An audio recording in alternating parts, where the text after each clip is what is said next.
Doctor. Doctor. I see we're like kind of twinning. We had a similar idea, only I didn't do the Vato button.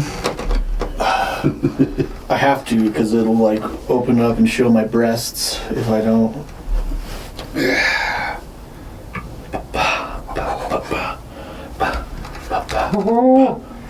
Oh shit!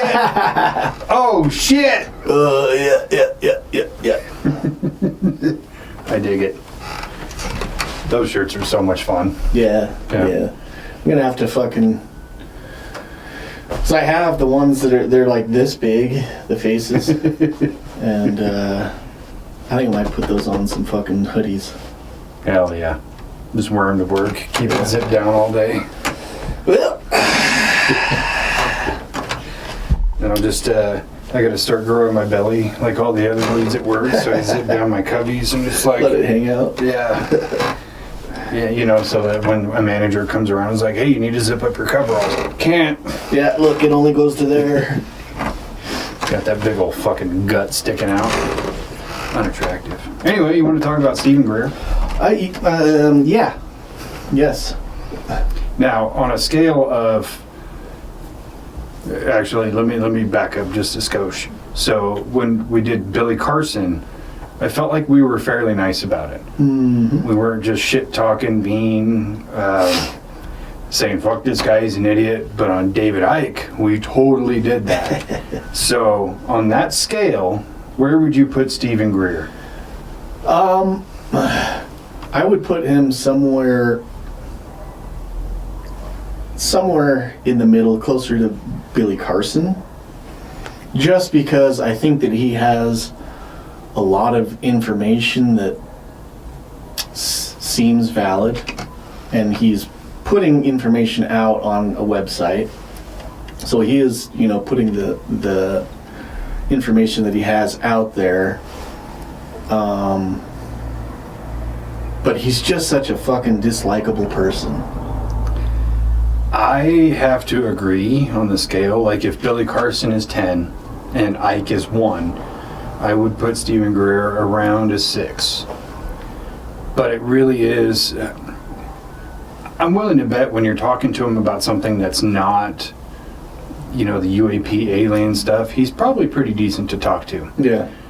But the way he comes off is just so matter-of-factly about everything, and he'll just talk and talk and talk. And then when people try to interject and ask other questions or, expound on something, he's just like, let me finish. Yeah. If you stop interrupting me, and it's just like... At the same time, he'll interrupt. If somebody else is talking, he'll interrupt and take over. It's almost like he has to control the conversation so that it can't go anywhere except for where he wants to take it. Yeah. Which is... kind of puts up a red flag of is this bullshit? You just want to keep controlling the conversation so that I can't get around to a point that might argue what you're saying, or... Yeah. I think, just for context, just real quick on his history, he was... he had some experiences with UFOs or UAPs as a child, and then again as a teenager. The guy is a trauma doctor, and you'll know because he mentions it all the time. Mm-hmm. I was a trauma doctor. Mm-hmm. Okay, we got it. So not unlike us doctors. Only he's an MD. Yeah, whereas we're just we're a CS. BSD. We're a BSCS. Yeah. Bullshit. Conspiracy science. PhD.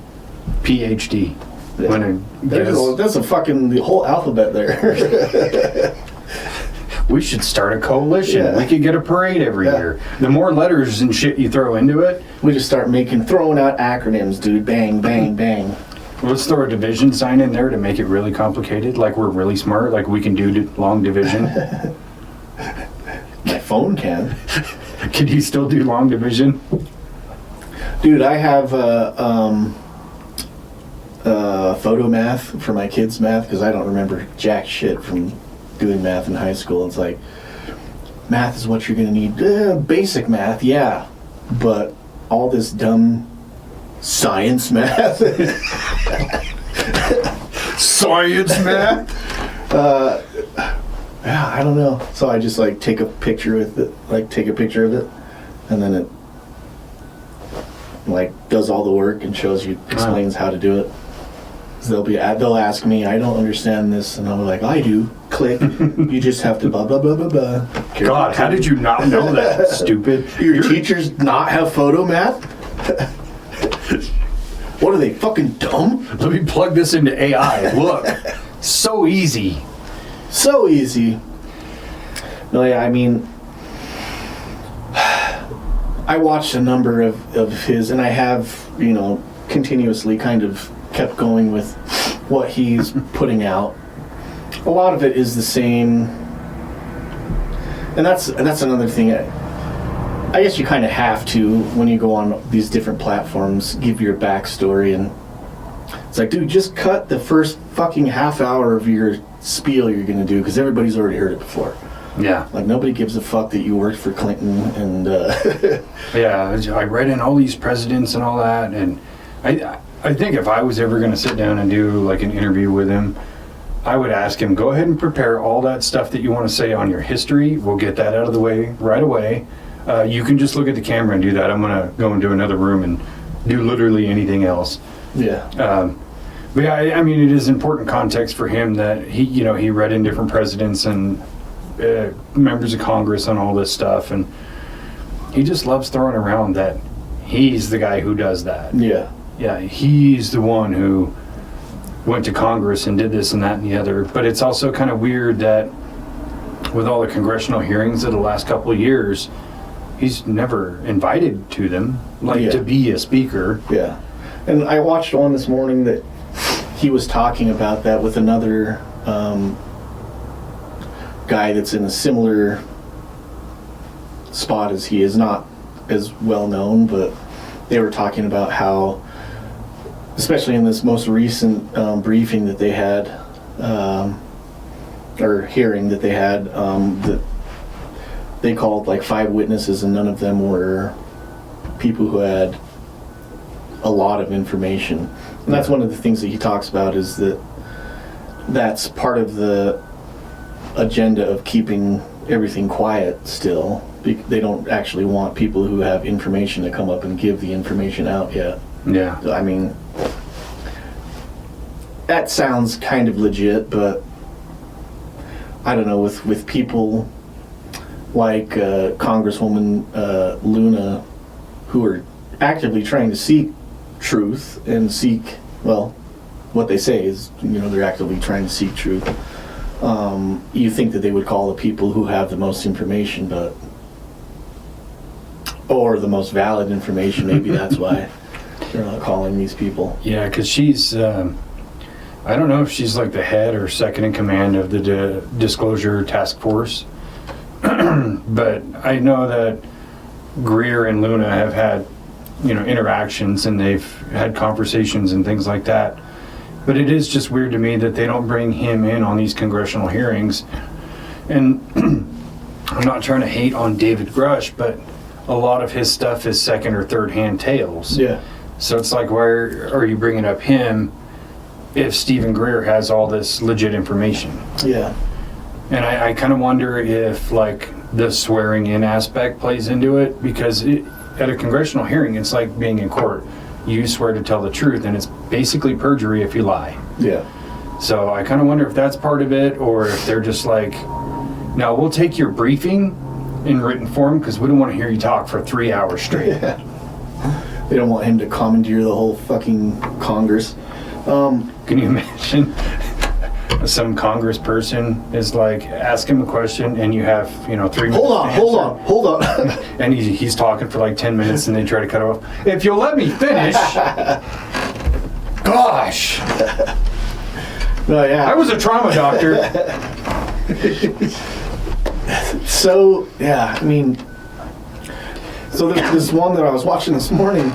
There was 3 people on this podcast, and it was they were in their own homes doing it on their computers, obviously, because they had like the thumbnail of the 3 people, and his was the big thumbnail, and the other 2 were just little like miniature fucking Instead of them all being equal sizes, his was huge and they were like small. There was 3 people, and this was like an hour and a half. And I think the one guy maybe talked for 10 minutes of the thing, if you're breaking it down to who did what in sections. And the lady that was on the screen, I don't think she said more than 3 or 4 sentences, and the rest of the time it was him just talking about. And they would start talking, and then he would like take over, and Yeah. it was, I don't know, hard to watch. I mean, plus he's super monotone, Yeah, he doesn't have a whole lot of like inflection in the way he speaks. and he looks like a zombie or something. He looks like He looks like the Day of the Dead cover. You know, that zombie that's on Dawn, or maybe it's Dawn of the Dead. Yeah. Yeah. He's I mean, granted the guy's like 70, but I don't know. He kind of looks like he has to go around his neighborhood and hand out specific cards. Yeah. Like there may be a little red pin over his house on a map kind of thing. That's a Just joke. letting people know that I have been touched by aliens. He's like, I did have sex with an alien one time. He was a Mexican, not an extraterrestrial. An alien of the illegal variety. Yeah. I wonder what his take on that sort of thing is, like ice and everything with that. Yeah, Because I think if he had a take, he probably would have said it by now. because he's probably actually a very like open-minded, very nice person in real life. But for the sake of this joke, I could see him being like, you know, when he talks about aliens as these benevolent creatures and such. But he's like, get off my lawn, you dirty beaner. You know. For the sake of the joke, Yeah. That's all that matters. Yeah, I think he's just. My number one problem with him isn't the way he talks to people or the way he conducts himself with these interviews. My number one problem with him is that he has to push other people's stuff down to prop his up. Yeah. And like his theory about what's happening at Skinwalker Ranch is all man-made events using steroids to do that. And I'm like, I don't buy that at all. Yeah. Or, you know, all these other people in this field, these are all bad actors. Mhm. My stuff is good, but these guys are all bad actors. Don't listen to them, listen to me. And that's just like in conversations that he has on these other podcasts that he the ghost just knocked on the door. He commandeers the conversation so that nobody can get any other point except for his across. Like, Yeah. let me crack this spilt open. Spilt, protein and caffeine. Spilled. Go ahead and sponsor us, because we drink the shit out of this stuff. Yeah. 20 grams of protein, 0 sugar, 1 carb. I mean, if you're doing keto, you want some protein. How much caffeine is it? 60 milligrams. Okay, so about a Red Bull. Yeah. Yeah, jokes aside, I drink these all the fucking time. Yeah, and the cookies and cream flavored ones, absolutely fuck, dude. Yeah, so I got 2 of those Starbucks double shot espressos. You know, they're like that big, probably between 4 or 6 ounces. Mm-hmm. And I had my blender bottle, and I put 2 of those in there with this same one. Holy shit, dude.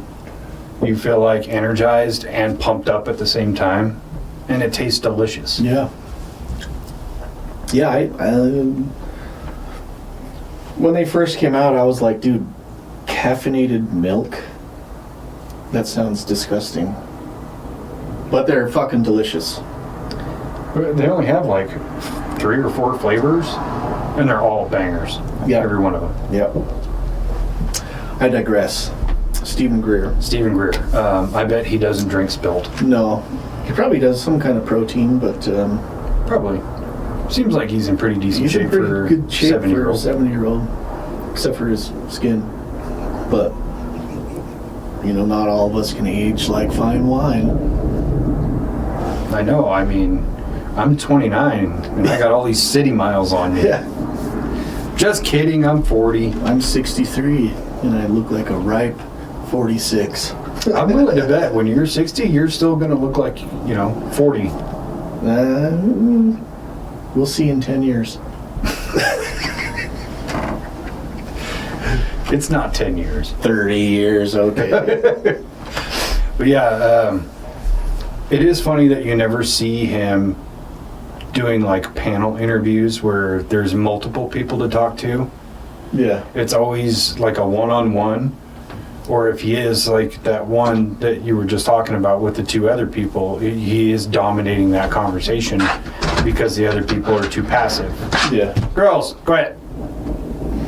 I know that he does have a lot of information. Like I've said, he claims to have testimony from like 270 different whistleblowers that he says will go on record and come out and testify with these things.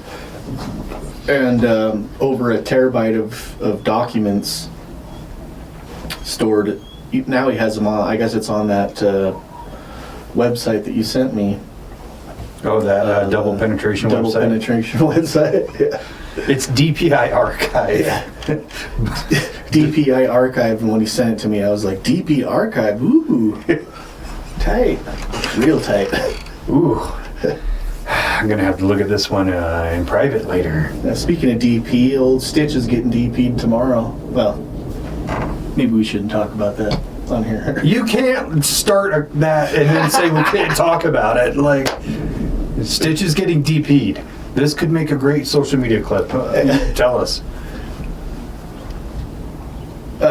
He's just getting some medical stuff done. Oh, he's getting the old...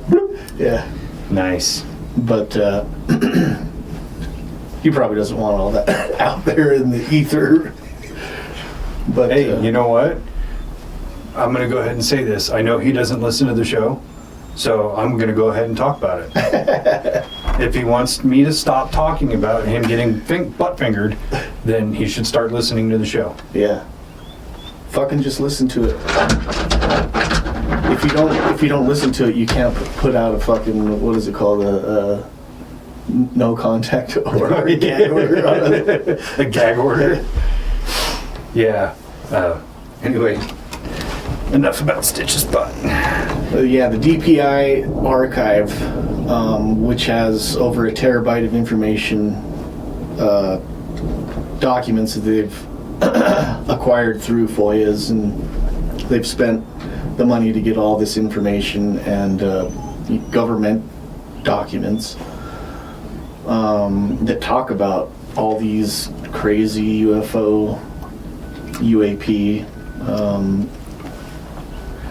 contact with non-human intelligences, and they even have, so the guy that he was talking to on the thing that I was watching this morning was videos of doing interviews with these Ebens or extraterrestrial aliens, and they're gone through the scrutiny of having professional people who look at videos to authenticate that they're not fake and they're not, and they're recorded on what is it, 16 millimeter film. Yeah. So it's really hard to fake that shit. Yeah. And they were recorded in the 80s or 70s or 80s. So I don't, he's got some legit information. Have you been on that DPI archive? I have not. That's another thing that I thought was, I don't know, kind of suspect about the whole thing, was that to go onto the website you have to put in your information, like email and name, and create a profile and log in, and which it's like, okay, most websites that are doing that is like data mining. Yeah. So if you're trying to get information out to people, whoever wants it, then why do you want to collect data on people? Yeah, again, I think that kind of goes back to the hubris of, well, I have, 2 million subscribers onto this website. Yeah. But it really does need to come down to, I just want to get this information out for free. So I'm going to put it on a website that doesn't require a login. I'll put it out on fucking Reddit. I don't care. Yeah. And it's funny too, as much as he's a proponent of if you invent this world-changing technology, don't put a patent on it. Just put it out on a blockchain for everybody to have. But it's like, you're not even doing that. Yeah. Yeah. So that's kind of the trepidation that I've had. I do want to get in there and look at some information, so I'll probably do it. But did you go into it?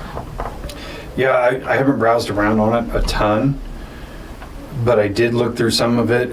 It is fairly well organized as far as websites go. Mm-hmm. So it's like if you want to just go look at video, you can just look at video, or photos, testimonials, whatever. So I do appreciate that. I haven't deep dived into it yet, but I will. Yeah, there's a lot of, he's been out there for a while. He's been doing this research officially for a long time. He's created organizations that's what they do is collect information on UAP, stories and testimonies and experiencers and whistleblowers. That's what his organization does. SETI, I think it's called, CSETI. Yeah, it's not the original SETI, Search for Extraterrestrial Intelligence. It's modified from that. Yeah. Which is, you don't want to get trademarked on that. Yeah. Copyright infringement. So yeah, I mean, he has some theories that I do agree with that and he talks a lot about how his understanding of how the alien technology is used.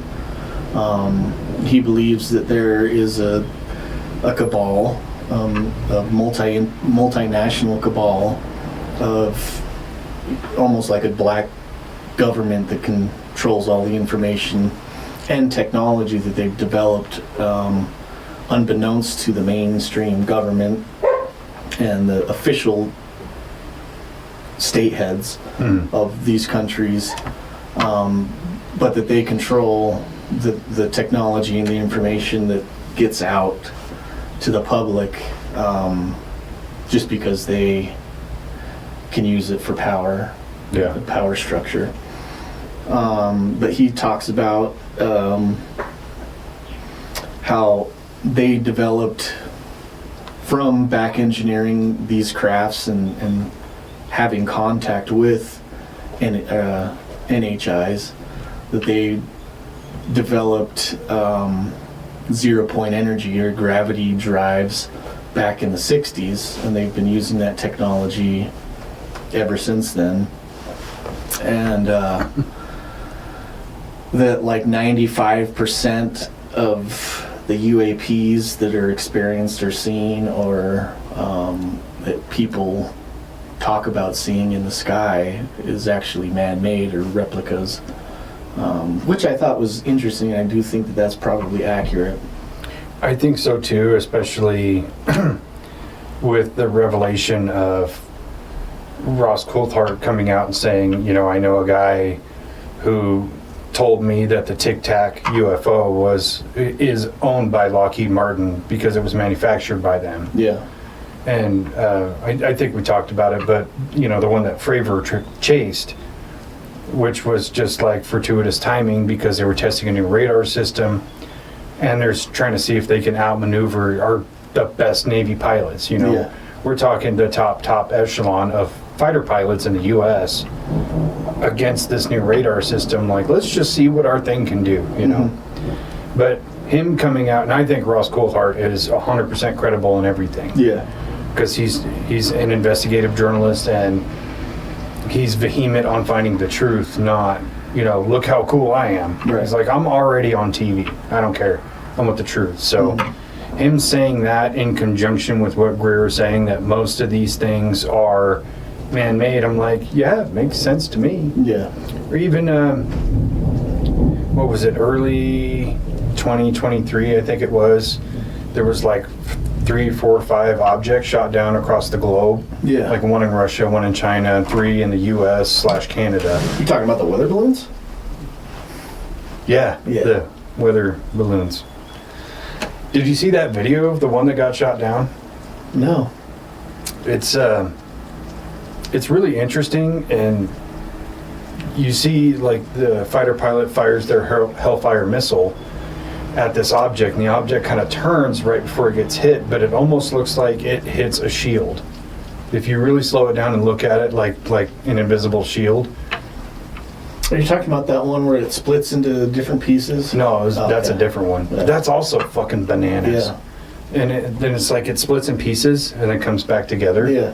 Holy shit. Yeah. Yeah.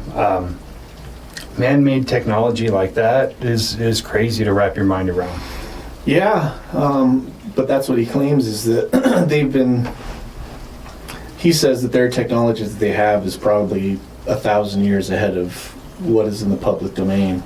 Oh, easily. So, he talks about the NHIs, or non-human intelligences, technologies, that it's not a propulsion system as much as it is a mass converter, pretty much, so that you can change the density of the mass, or the density of an object so much that you just I just want to decrease it. point out the lights just turned on in the closet. Can you see it? Yeah. That hasn't happened in like 3 weeks. Maybe it came with me from my house. Could have been. Yeah. You do have all that weird lighting shit going on downstairs. I think that was, I think, so it was an LED bulb that was doing it, and I guess I looked it up, and when those LED bulbs start to go out, they do that, and it goes in a pattern so that it tells you what's wrong with the lighting. Yeah. So the pattern was just saying that the bulb was dying. It was like 3 blinks and then 1, 2, 3. 3 blinks and then 1, 2, 3. Yeah. It was like a Morse code for "help me please." Switch SOS. me SMO. But it is weird when it happens, because I had the one right here in the hallway go out too, but it was just like a and it's freaky because it's like a horror movie, Yeah. But it's like, really, it's just this bulb is going out. It's funny when you see like horror movies and people get scared in the movies, and like when it happens to me, I'm like bricked up about it. Like, let's go see what's going on. Nothing like a ghost Yeah. gets turned on. Yeah. Oh God, what's happening? And then there's us. Yeah, Kara sent me a picture last night, our last night shift. She's like, check out this pattern. It was of our ceiling fan above our bed, and there's dust on the ceiling fan panel thing, blade, and it almost looks like demonic pope face. But it's like, I'll have to show you. Where's my phone at? Oh shit. But the face is like, and I was like, yeah, the spirit was just fucking watching us fuck, and was like, oh yeah. It's like, look at those moves. Yeah. But I sent that to her, and she's like, great, our kids just saw that. Why the fuck are their kids looking at your phone?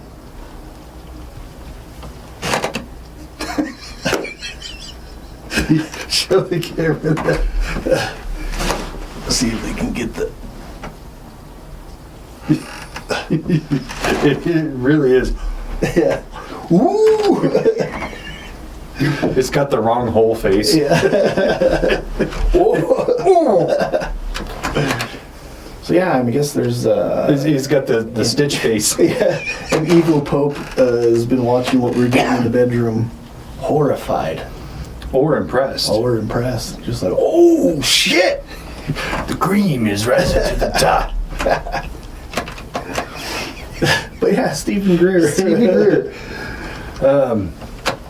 So, do you agree with his theory about there being a government cabal, like a deep black, deep state? Yeah, I do. I think that there's definitely entities that work inside the government, especially through special or government contractors like Lockheed Martin and Skunk Works, and that have these technologies that they have developed. I mean, they've been developing these things since the 40s. Yeah. And well, they even say that even the internet was actually invented and being in use since like 1959, 1960. And they've been using it to communicate amongst themselves for decades before it even came out publicly. I 100% believe that. And I believe in the deep state, the super black government, whatever you want to call them, whatever cool sounding name. How about Onyx? Onyx government. That's a cool one. Coined it, you heard it here first.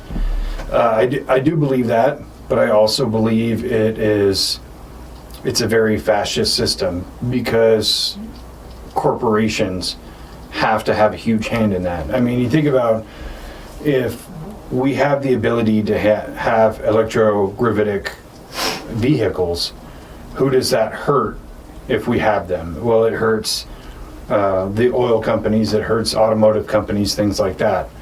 Or if we have teraroids that can power individual homes and businesses and manufacturing and things like that, it hurts the electric company, it hurts natural gas, it hurts all of those industries.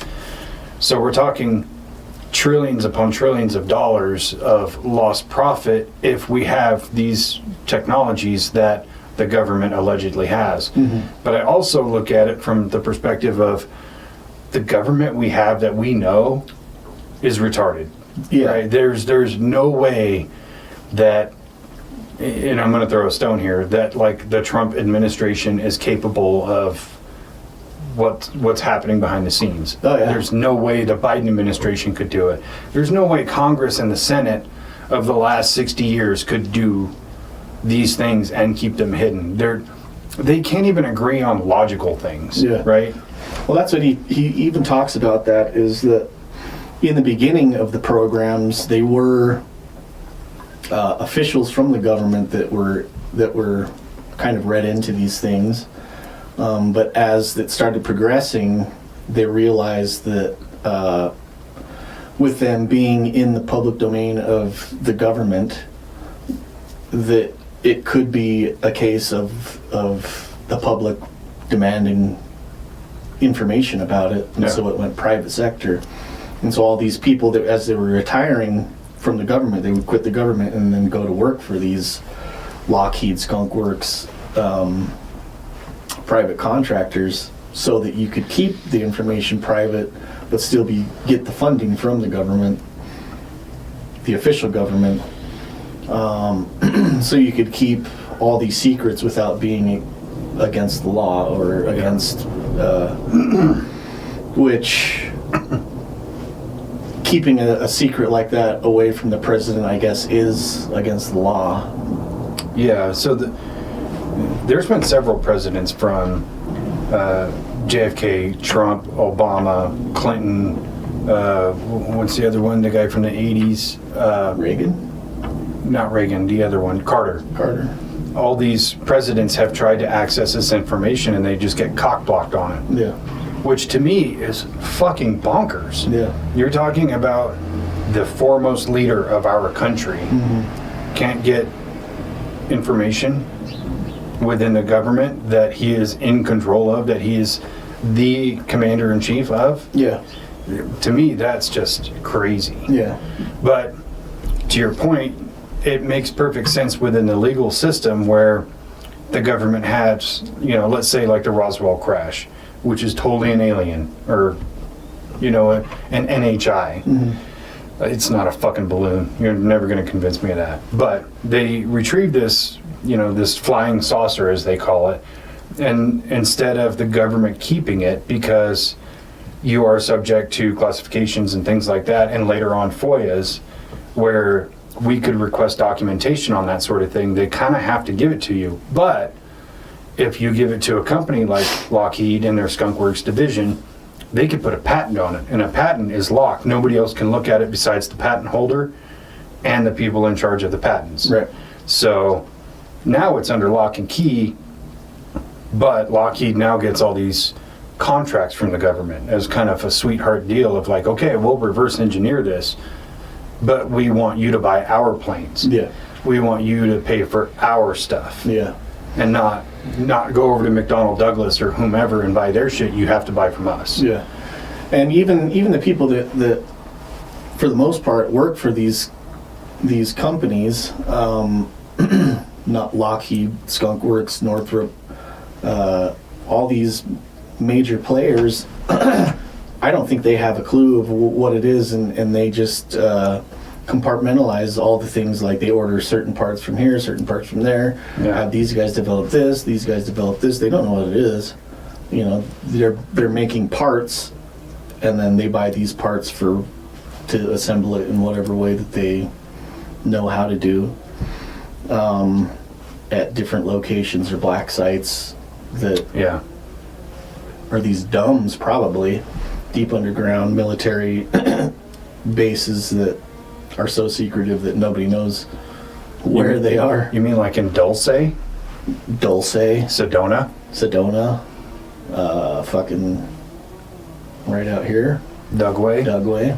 Area 52, as they call it. I guess it would it would have to be Area 50 or 60 something, because Area 51 is just a sector of the base there. Mm-hmm. And so there's 51, 52. I think it goes from 51 to 57 there. Yeah. So there's different sectors that are subdivided. There's all these different buildings and shit on Area 51 property. So Bonneville, it's referred to as Area 52 just because it's like the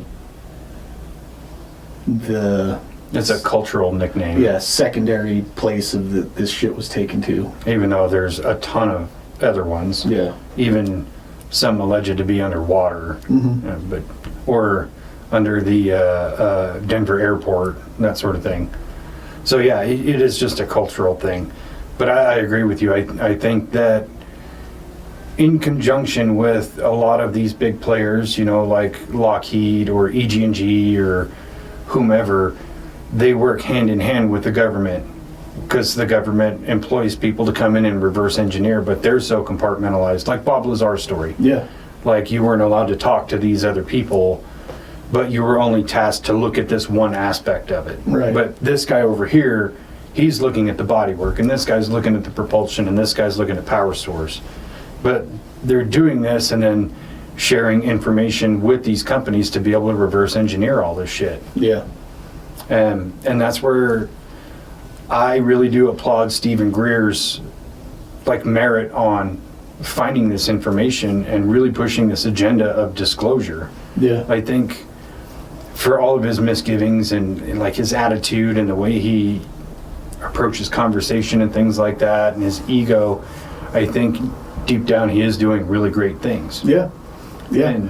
That's what I was kind of talking about in the beginning, was like, I do think he has a lot of valid information, and he's just such a dislikable guy. Comes across as dislikable on podcasts and stuff. That's what I'll say. I agree with that. I would love to have a sit-down conversation with him. No cameras, no mics. Just talk to me as a person kind of thing. Yeah. I think his intentions are pure. And there's the part that I will say, for his ego, is one, he has done a lot of work. Mm-hmm. He's been doing it for 40 years, 35, 40 years or whatever. And he's really smart. He's a very smart guy. But he does treat, the NHI thing with like reverence of, these are intelligent creatures and consciousness is important, blah, blah, blah. I think the part of it of him being kind of an asshole that I will defend is like, you've been screaming this shit from the mountaintops for decades and nobody's listening.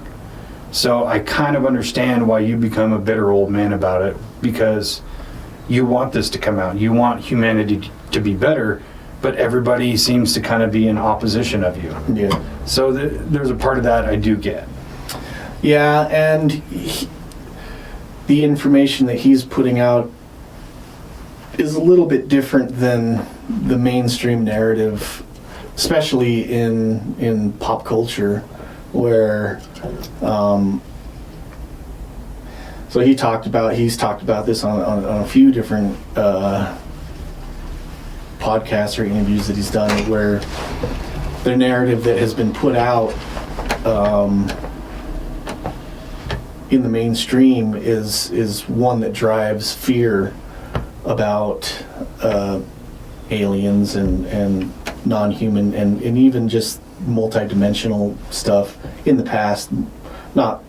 It's kind of changing now, but it's been one driven of fear so that people so that they can keep up their war profiteering on, we have to develop these things, we have to fund these things, we have to build these weapons, so that they can keep the money rolling in to fund their projects that they're working on, in saying that we need the money to build up our armament to defend against these things. Yeah. I mean,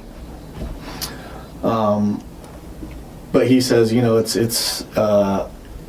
it doesn't really matter what we do because they're so far advanced. These things are so far advanced that if they really wanted to harm us, they could just come in and just make our planet disappear, pretty much, wipe it off of the face of the universe. Cosmos. Yeah. But that's what he says, that it's the technology that they have is such that they're able to diminish the mass and density of their craft and their whatever it is they travel through themselves. So it's like you're decreasing the mass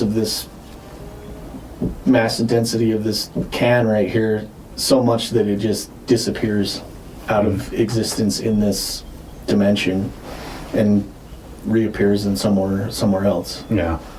I have to disagree with his sensibility that like the current narrative around UAPs is that they're dangerous and we need to develop weapons and things like that. I don't pick up on that vibe.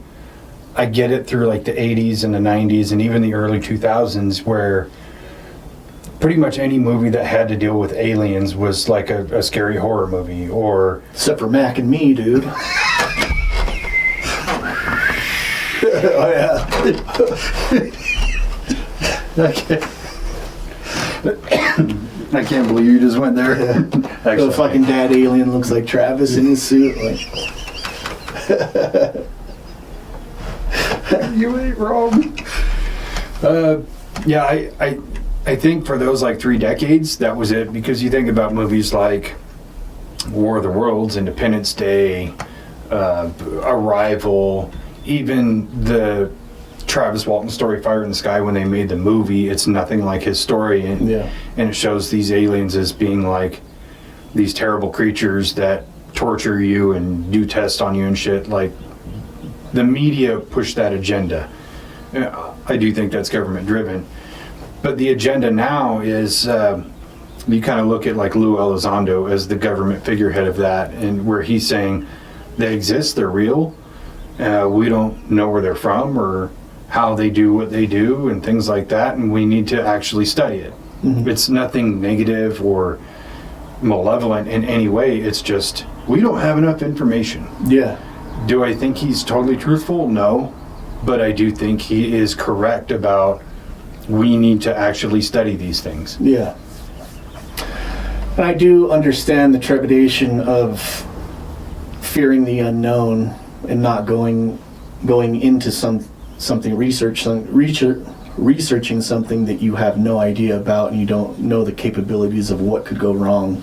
So understanding the possibility of what could go wrong in doing some of these things, I understand there being a healthy level of fear going into these, doing the research of, say, like when they first detonated the first nuclear bomb, they didn't know if it was going to rip a hole in space-time and just pretty much collapse into a black hole. Yeah. Or turning on CERN when they're, colliding these particles at a subatomic level, that they were concerned at the same time about creating a black hole, and that black hole just eating up everything in our... Well, they actually found out it does create black holes. They're just incredibly small. Right. And then they collapse onto themselves. So that trepidation is real. It's kind of like if we had a time machine right now, I would insist we not use it because of all of the fallout that could come from that, because we don't have enough understanding. Yeah, haven't you ever seen Back to the Future Part 2? You haven't seen it, huh? I have not watched any of those movies all the way through. I do remember like the hoverboard thing. That was cool, like the 3D Jaws thing, all that. Like, I remember that scene, but that's all I remember about that movie. Yeah. So in that movie, he goes back, or he goes to the future, and then buys the Sports Almanac. The Sports Almanac. That's right. And then goes back, and then all of a sudden everything changes. He goes back to his timeline, and then everything's changed because they got this Sports Almanac that they were using to make bets.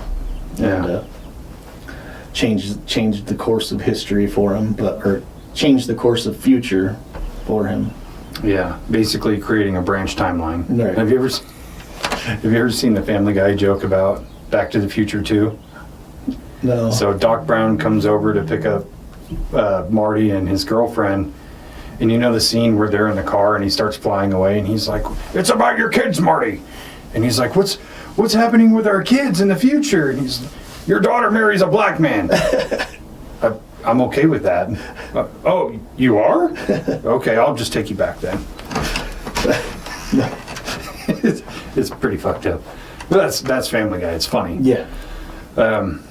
One other thing that Stephen Greer does that I do actually appreciate is the CE5. The, light, sound,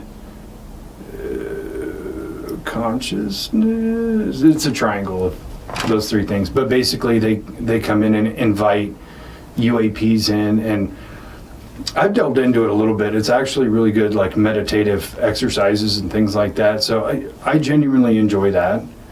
But again, his kind of hubris is injected into it, like, my way is the right way, everybody else's way is wrong. Yeah.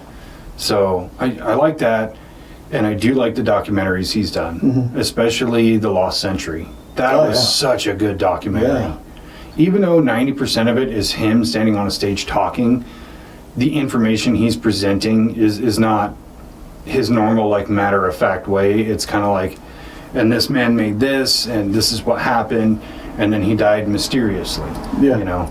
But this is the technology. Imagine what that technology could do for us. Yeah, he is a lot more compelling as put in through that lens of, like, a presentation, instead of being on a podcast and ranting for fucking half an hour straight. Maybe that's just what needs to happen with him, is just give him the open forum with no resistance, right? Just free flow your shit out there, and you can talk as long as you want for this amount of time, and you can say whatever you want.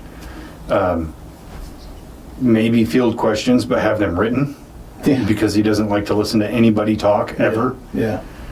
I mean, I would go see it. Yeah. Yeah, the CE5 stuff is really along the lines of what Chris Bledsoe does, pretty much meditating and reaching out to contact this non-human intelligences, and according to them, they do get a lot of good results with calling in UAPs, and even with the Project Skywatcher stuff, or the Skywatcher stuff, that what's his name? The Jake Barber. Jake Barber, and those guys are doing with the dog whistle and being able to use these psionic assets that use these CE5 technologies that are system of psychically linking to, or just opening up the bandwidth to call these non-human intelligence or alien crafts in, and then using the dog whistle pretty much to down the craft, and then they have a retrieval team that goes and gets them. Which I don't like. Yeah. Like, you're purposely inviting these craft in so you can down them and then collect them. This shouldn't be fishing, right? Who's in that craft? What's in that craft? Yeah. There's a life form in there? Okay, so you just like put that life form in danger for technology? I don't like the idea of purposely downing the craft. Yeah. If you want to call them in and have an experience, that's one thing, but to steal their shit is another. Yeah. So It's like catfishing a fucking alien from another dimension. Hey, guess what I got? This. stop! Like, no. How many of ours have you probed? It's your turn. True. Yeah, so banging aliens. So, speaking of Jake Barber, I think about there's been several times where I can think of two off the top of my head, but times where Stephen Greer was like, I'm just going to release everything I have, and I'm going to put it out there, and it's going to potentially force the government's hand for disclosure. He said that a couple times, and then nothing. Yeah. And one of those times, it was like,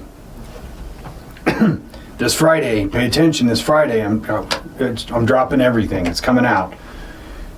What we really got was, there was a Jake Barber interview, not even conducted with Stephen Greer, it was with somebody else. I think it was with Ross Coulthard, actually. And Stephen Greer dropped the first episode of his podcast. Yeah. Stay tuned for my podcast. It's you're talking about this vault with terabytes of information, but instead you give us a podcast. Yeah. And I'm just going to say, I don't like it.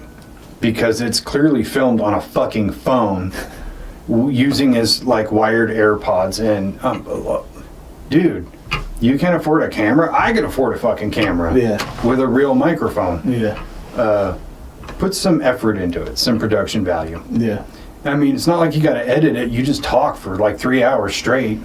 Yeah, and I don't even know if it's on a phone. I think it's on he's recording it on his computer, like looking at his computer, recording it through the camera on his computer, because the sound is like atrocious. Yeah, it's digital recording, and it's like compressed, and so it always like. It definitely has some background muffle, like you're talking this far away kind of thing. And so it's like, man, I would give that podcast more credibility if it had some production value. Yeah. You know, I don't expect you to like set dress and everything like that, but how about some quality audio and video? Right. At least quality audio. Just quality audio. Just get a camera. You can buy. I've seen them on Temu for fucking $150. You can buy a USB mic for like $40 that has good audio. Yeah. Instead of using your wired headphones. Because it has like two Especially the holes ones for that sound. came with your phone. Yeah, it's like those came with the iPhone 12 that you're using to record it on. I joke about that, but I'm still using an iPhone 12, so it's fine. Yeah, I think I got the equivalent Samsung S20. Yeah, it's probably about the same time. Yeah. I do also give him credibility for bringing a lot of these people to the forefront, like Jake Barber, or in a way bringing Fravor to the front and things like that. Getting these people who have these stories and not only taking their story down as like a record, but getting these people in the hands of other people to get these stories right. Because I think about I think his name is Michael Herrera. He was a Marine. Yeah. You know that story. Yeah. But Michael Herrera comes out to Stephen Greer, who puts him in contact with Sean Ryan, and then Sean Ryan has him on the show. Mm-hmm. So I think things like that are also great. I don't like him just taking credit for all of it, though, because it's kind of like, it's like people who go help homeless people, but they record themselves doing it. Yeah. It feels very disingenuous to me. Like, you don't have to come out and be like, oh, I did this, and I did that, and my team did this, and my team did that. What about our fucking team, not just your team? Or what about this person that had this experience, saw that we were dealing in this realm and came to me with information, and we're going to put it out. We decided to put it out. Like, don't praise yourself for being the microphone.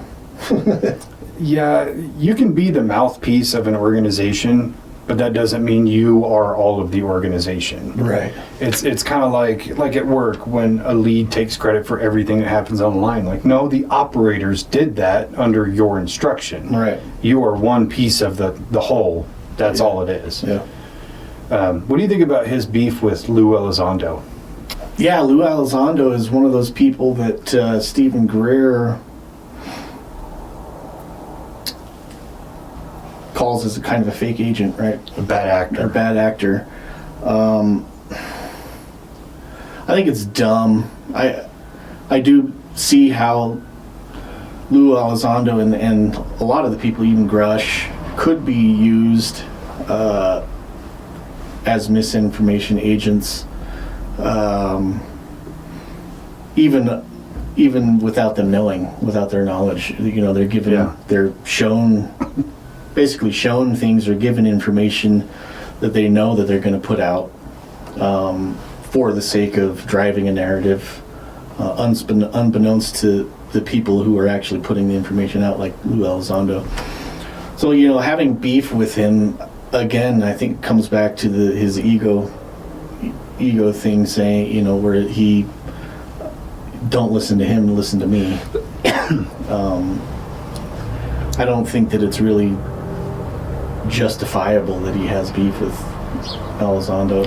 I don't think so either, and I've seen and heard enough between the two of them, not just in what narrative they push, but them talking about each other.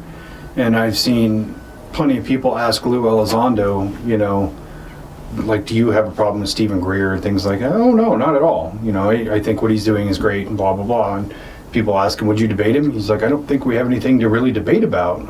I would sit and talk to him. And then I was listening to that American Alchemy episode with Jesse, and he's asking Stephen Greer about it. He's, I would debate him right now, blah, blah, blah. I mean, I got to get on a plane, but I can't. So, but yeah, we could set up a time and I'll debate him. Yeah. And I just think like that right there just shows the hubris and the ego of it, of why do you even need to debate? Why can't these two figureheads just work together? They want the same thing. Yeah. Just, you think, well, Stephen Greer thinks that Lou Elizondo is a bad actor and he's purposely putting out bad information.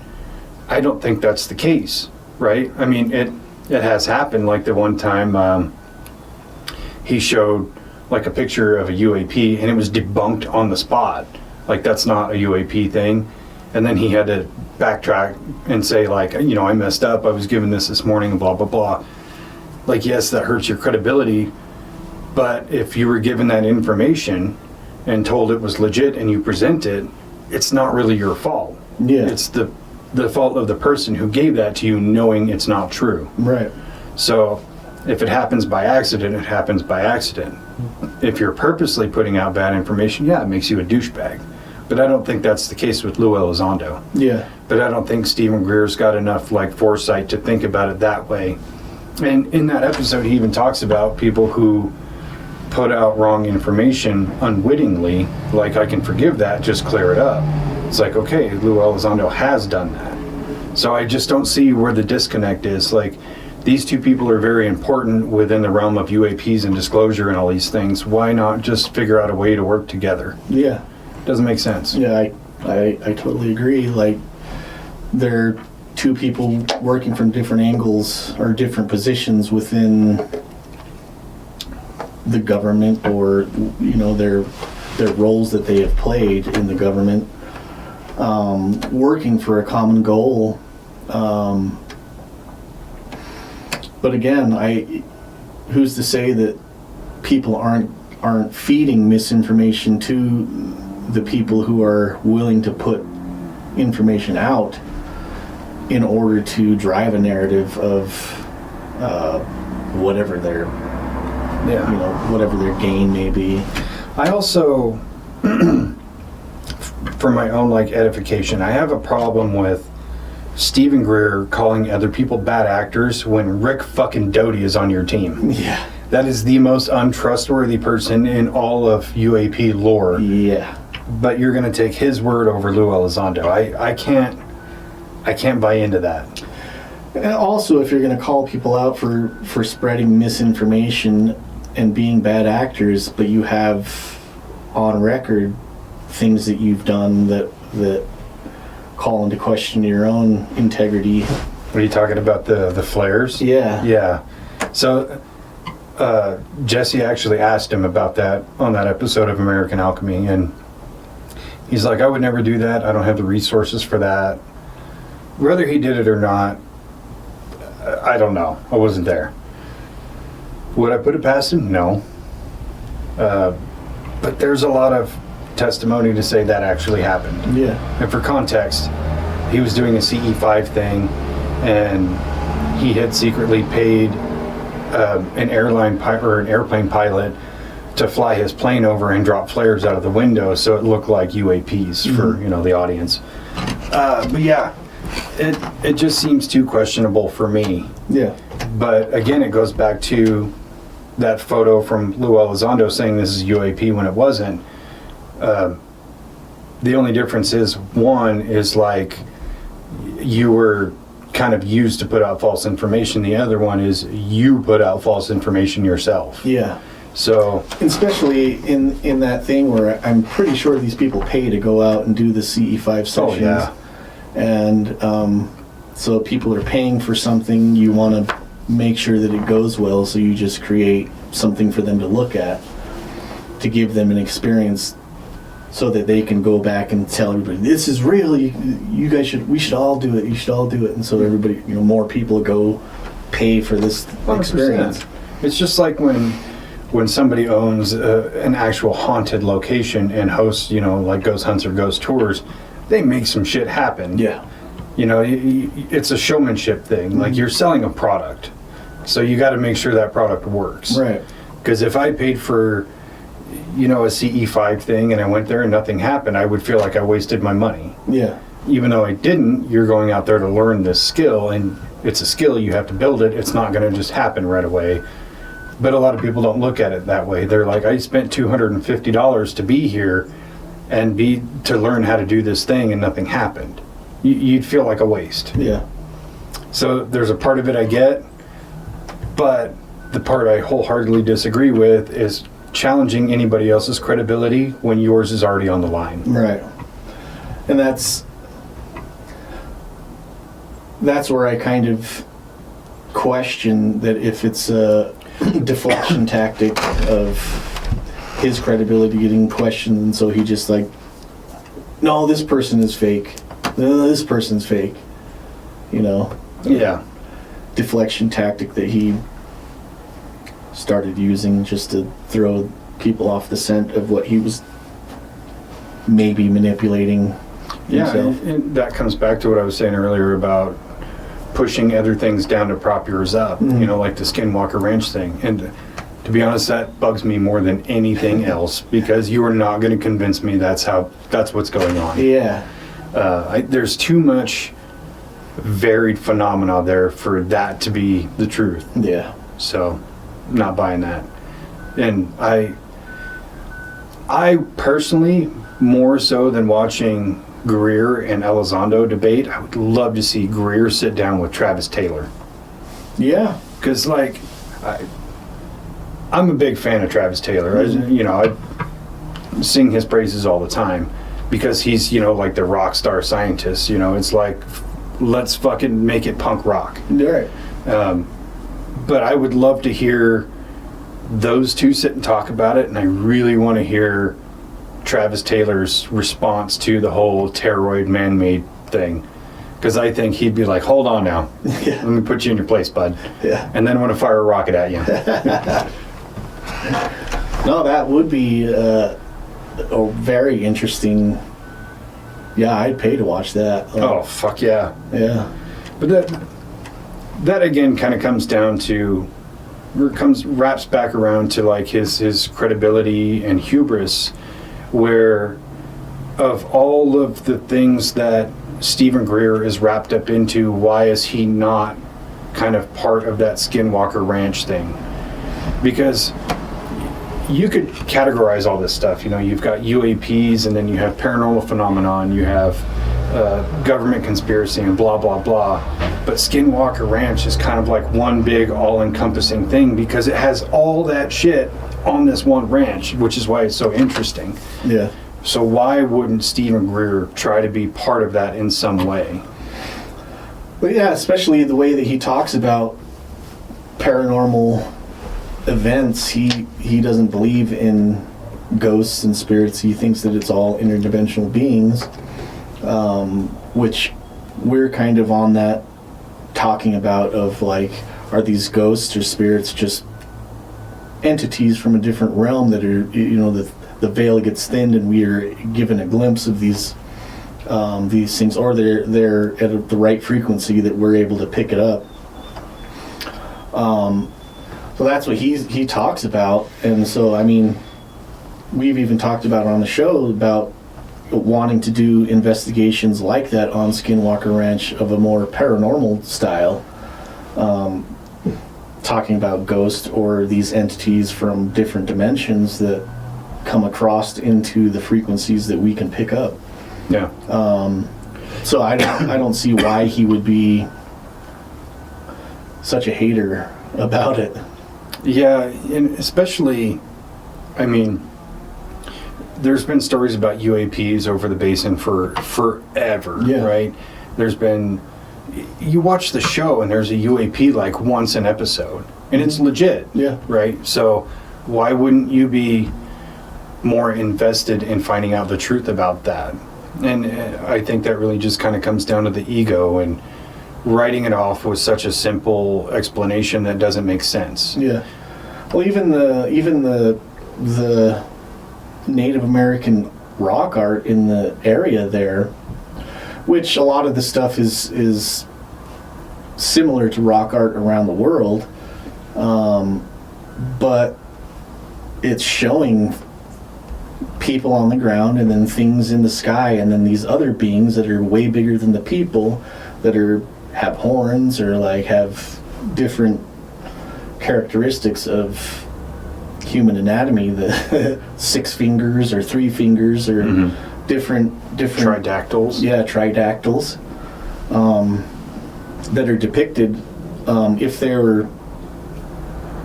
If all the energy on Skinwalker Ranch is being manifested by technologies that humans have created, how come the rock art is depicting this stuff from 1,000 years ago? Yeah, and even in that vein, wouldn't you be more interested in understanding some of the more like ancient alien stuff, you know, Nazca lines or ley lines or Easter Island, you know, the big statues, shit like that? Why wouldn't you be more interested in understanding the pyramids, things like that? I think he gets a little too focused in on the government conspiracy aspect of it, when there's 1,000 details that go into this one big plot line. Maybe focus on some of those instead. We know the government's fucked up. We know shit happens, and we know they're hiding a lot of it, and we know they should be held accountable for it. But if you don't have the power to do anything, move on to something you do have power over. Just put the information out there that you have, let everybody else get eyes on it, and then you get it into the public domain that way, and then it becomes part of the cultural zeitgeist of knowledge. And then maybe it goes further from there where the government comes out and says, oh yeah, okay, yeah, we're fucked. Yeah. Well, I mean, I think we've talked about this before, where we have to, if disclosure is ever going to happen, we have to figure out like where we stand on forgiveness versus punishment to these people, because you can't just grant full amnesty and say, okay, we know all the awful shit you guys did, but now you're telling us the truth, everything's forgiven. You can't. But there's a lot of people that are in on this very big secret. There's a certain amount of amnesty that has to happen. Mm-hmm. Otherwise, you're not going to get more whistleblowers. You're not going to get people who are part of this organization who are going to come out and be like, yeah, I was part of it. I did this, this, and this. And they did this, this, and this, and blah, blah, blah, because they're not going to want to do it if they know they're just going to go to fucking prison or they're going to get their head chopped off. Yeah.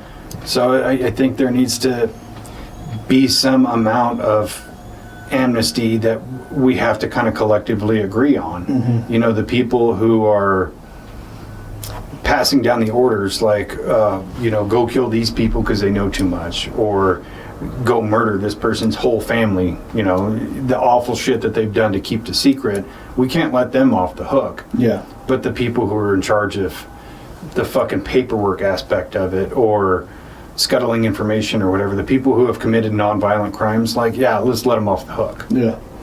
Yeah, it comes down to understanding that sometimes, in certain circumstances, doing a bad thing for a good reason is justifiable. I agree. And other times, doing a bad thing just to keep the secrets, it's dumb. And people do need to be held accountable for it. But in keeping a secret that's going to maintain the level of security in the United States, in the government, in that keeps all Americans safe, that's kind of justifiable. But just killing some random guy that knows a little bit too much about something, he's going to look like a crackpot anyways. Yeah. So who cares? Or even all the military personnel over the last, 50 years or whatever, that have had massive brain injuries due to encounters with these UAPs. There's like a doctor who's spearheading that whole thing of trying to get these military personnel compensation and proper medical care. Mm-hmm. But it's still looked at, like you said, like a crackpot. Like, oh, you saw an alien while you were on base, or you saw the ship while you were on base, and now you have an aneurysm? Yeah. Okay, now you need extra money for your medicals? Come on. Sure, bud. As much as I've heard about how the VA works recently, especially with Scott's thing and all that, it's like everybody's got a medical claim, and so they can get paid. Yeah. I'm not hating on it. I'd do the same thing if I was in the military. Like, yeah. Oh, everything on me is broken. I need a lot of money every month. Yeah. I get it. But when you kind of put it through that lens, it would look ridiculous. Yeah. Yeah, I was at the base and I saw UAP and now I get headaches. You're going to look like an asshole. Yeah. Yeah. The VA system, I think, is pretty broken. And it's, extremely. And it's sad. It is. Yeah, my wife's grandpa has something, a herniated disc or something in his back he needs to get worked on, so he went to the VA. He was in the military, and so he's like 80 something. So he went to the VA to go say, hey, I need surgery on my back because I have this slip or herniated disc or whatever, I need to have it operated on. And so they looked at it and said, yeah, it looks like it's a compression fracture in your back, but you also have a gallbladder, something infection in your gallbladder, so we can't do a surgery with that thing going on. But it was just, he was like, it seems like an excuse so they don't have to do the surgery, so I have to go get somebody else to look at it to get this thing cleared up so I can have so then they might grant me the surgery. Like, yeah, that's dumb. Just take care of them. Yeah, I think that system is just too fucked up. Yeah. And it is repairable, but it needs more funding, it needs more personnel, and it needs the right personnel. Yeah. and I don't want to go too far into a tirade about it, but all the wasteful spending the government does on stupid shit like, again, $20 million to Sesame Street for Iraq. Like, put that money into the system to take care of vets. Yeah. There should not be a single vet living on the street, homeless, or have fucking problems that can be tracked back to their time in the military. It just should not happen. Right. Fucking cocksuckers. Which I can't imagine being in an active war zone as, you know, in the military and coming back without any kind of repercussions, whether it be physical or mental. I can't imagine. Like, no. Yeah. And it's sad that the government will not take care of these people. Right. Use some of that super black money that, you know, the black government is getting by, you know, all the human trafficking and usage of ARVs to transport drugs and people that are being trafficked and weapons and every other like illegal thing they're into. Take some of that money. Take some of that money. It's a lot. It is a lot. I mean, what is our $3 trillion a year or something like that? It is a metric shit fuck ton of money. Yeah. And you know, the whole secrecy thing with corporations, you know, not just like with Lockheed or AG&G or whatever, like they are making money hand over fist predicated on technology that was given to them by the government. They should be able to kick some back. Or the oil and car industry that's not going to be collapsed basically overnight because they're hiding these technologies should give something back. Yeah. And because they got bailed out in 2008 and never paid that money back, I'm still salty about that. That's a lot of fucking money. Yeah. Or the banks. Yeah. You know, that whole thing. It just feels like the whole fucking world is against normal people. Yeah, I mean, I understand, like, not wanting to collapse the total economy and send the world into a recession, and then it's like the Great Depression around the entire world being a justifiable cause to do these things, but there has to be payback for it. You can't just be like, okay, cool, thanks. Yeah. Should be like, okay, cool, thanks. Now let us help again. Yeah. We're in a position that we can help, and that's just doesn't ever seem to happen where these people make all their money back and then try to help. No, it's about more and more and more and more. Yeah. And that kind of goes back to the 5 families that run the world, you know, because they have all this money and power and influence. And what do they want? More of those same things. Yeah. They're not trying to do anything for the betterment of humanity, you know, and then you get this kind of like rogue rich guy like Elon Musk who is trying to do things for the betterment of humanity, and he gets just like crucified for it. It's bananas to me. The system is so broken. Yeah. I think that we should just own nothing and be happy about it, personally. You know, I was kind of thinking about that. Like, I think our lives were better when we had less access.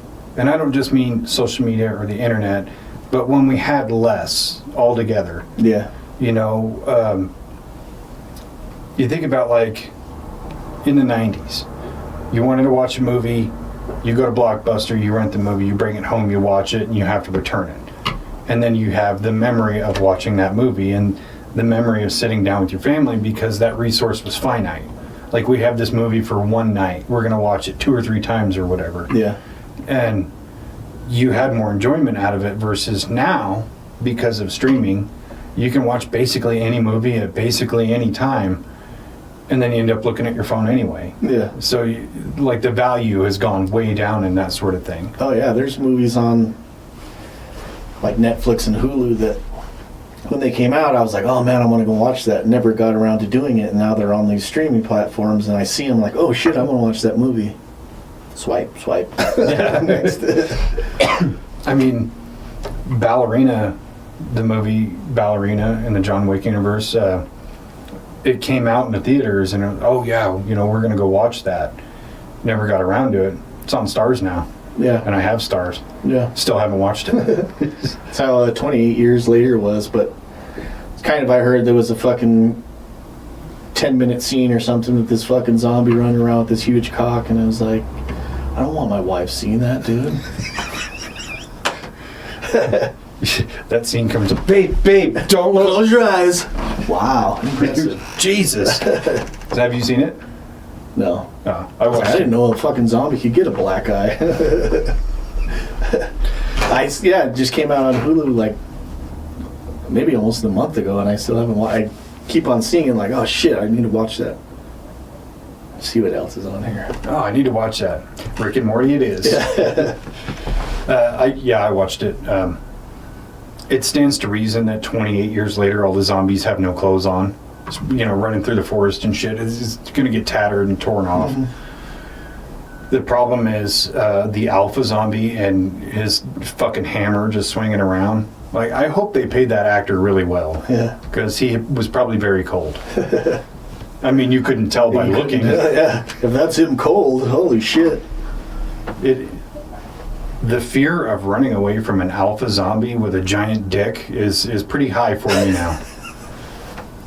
Something I never knew I was afraid of. Yeah, I mean, fear unlocked. Fear unlocked. When like the big zombie craze started when The Walking Dead came out, now there's zombie movies and shows everywhere. Yeah. Yeah, nobody thought about that shit at the time. Yeah. Yeah. New fear unlocked. The movie itself is not. It's not that good in my book. Sad. It is. Anyway, Stephen Greer. So, I'm trying to think. Is there anything we didn't cover that's important? So we talked about CE5. Talked about his ego. Lou Elizondo. I think we pretty much covered it. Yeah. I think the important thing for him is his intentions are good. Mm-hmm. And so that counts a lot for me, but it's still hard to listen to him at times. Yeah. Just leave some air in the room for other people to breathe a little bit. Perfectly said. Yeah. Just temper yourself a little bit. Yeah. That's all you got to do. I mean, kind of like when we were talking about Billy Carson, where his reputation is not damaged insofar that it's irreparable. You can do it. Same with Stephen Greer. But you got to just tone down that ego a bit. Yeah. I get it. You're a pseudo-celebrity. You're important in this field. Not as important as you think, but you are important. You just need to act accordingly. Not important enough to get an invite to the fucking congressional hearings. Or Phenomicon. Maybe they have invited him. I have no idea. Maybe the money just wasn't there for him. Or he's like, who else is going to be there? Skinwalker Ranch guys? No, fucking beneath me. Fake news. Fake news. It reminded me of thinking about Donald Trump and saying fake news. I was thinking about a conversation I was having with Scott the other day about if we were ever to hijack an alien reproduction vehicle, what would we do? I was like, well, first thing is we're going to fly to the dark side of the moon. I got to see what's back there. Yeah. But when we come back into Earth airspace, we're probably going to get chased down. Yeah. So my thought is the safest way to get out of that situation is to park on the White House lawn.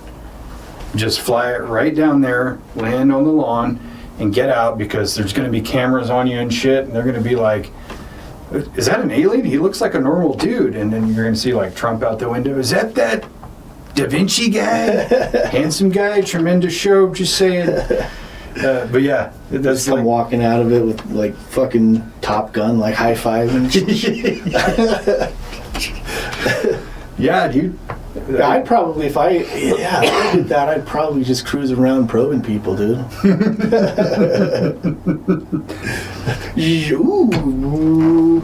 I probe. Use like their cloaking technology, modify it to make me look like the alpha zombie with a giant dick, just to make it 10 times worse. Yeah.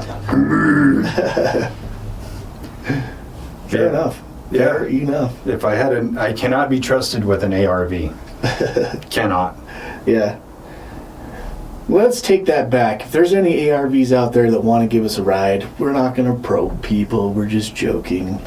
We'll watch you guys probe people. Be like, ooh. Hey. Nice. That's a really big thermometer. Yeah, that one's going in the DPI archive. Yep. So yeah, I think we solved it. I think we did. I think I'm still going to watch Stephen Greer stuff. I'm still going to listen to it. I still really like his documentaries. Yeah. I really like that he puts them out for free. Mm-hmm. As evidenced by sometimes you can only watch them on Tubi or YouTube. But I do really like that aspect. I like what he's doing. I just have a hard time listening to him on podcasts. Yeah. And that's the same thing with me. I'm very interested in the information that he puts out. Or just get like a mouthpiece, somebody else to put it out for you. Yeah. Somebody to go on these podcasts and who's a little bit more personable. Yeah, and can have an actual conversation with somebody without over talking them and cutting them off the whole time. If you'd let me finish, keep cutting me off. Jesus. I know I've been talking for 27 minutes straight. God, with the monotone voice, it's just... Yeah, so I watched like 3 of them last night, and then I would get like 10 minutes into it and just be like, oh, I'm supposed to be watching this. Like, fuck, man. Well, there's moments of droning where it's like, pretty sure you said this 3 times already. Yeah. So I'm going to space out. Yeah. I'm going to work on my CE5 while you keep talking. I'm going to CE5 and try to connect to you to hurry the fuck up and get to the point. Say what the fuck you got to say. Before we finish up, I'm still very conflicted on the whole Godsmack thing. Oh.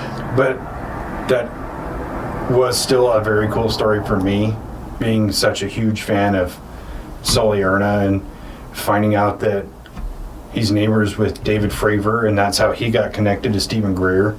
So that was just like a cool personal tie-in for me. Yeah. But I'm just like, man, if Stephen Greer can be friends with Sully, so can I. Was he like, you say he's like neighbors or something? Yeah, Fravor and Sully Erna are neighbors. Oh, yeah. But Stephen Greer and Sully are friends. Mm. But yeah, that was kind of a cool story. Yeah. And it was just like and it was funny too, because I had just started kind of like disconnecting from that episode because he was being a dick towards Jesse, and that, don't do that, he's a nice guy. Yeah. And then that story popped up and I was like, fuck, now I gotta finish this episode. Did you watch that Tridactyl Mummies? I got like 20 minutes into it, which 10 minutes of that is like a weird cut of the whole episode. Yeah. It didn't need to be that long. It was like a compressed ad for the episode that like, you're about to watch. I feel like I don't even have to watch it now. Yeah. I just watched it. Yeah. I'm already compelled, dude. Just fucking start it. I watched the TikTok version of it. I got everything. Yeah, interesting shit. Yeah. So if you guys are confused or compelled to what we're talking about, we're probably going to do an episode on those Tridactyl West Siders. Yeah. It's kind of like, this is the shocker, this is the showstopper, this is the soccer. Man, if you're doing this, holy... That's some sourdough shit. That's awful. The clapper. You're just stretching out that membrane in between there. I'm sure it's on the hub somewhere. DPI archives. Without the I. Just DP archive. The old DP archives. Yeah, that's hot. I'm sure that's on Reddit. Oh, everything's on fucking Reddit. Yeah. So, anyway, let's close up shop on this one.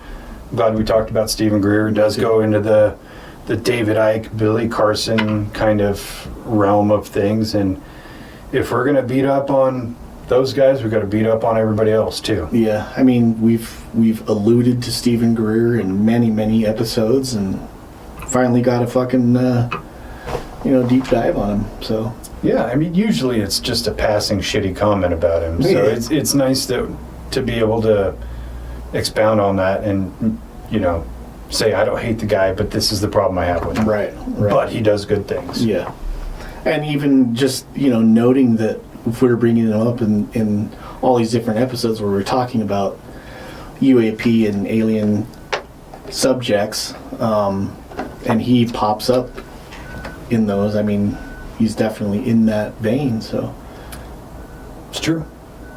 he definitely gets our attention. So Still listening to him. still listening to him. Anyway, Doctor. Doctor. I still don't like David Icke. Okay, love you. Bye-bye. Bye.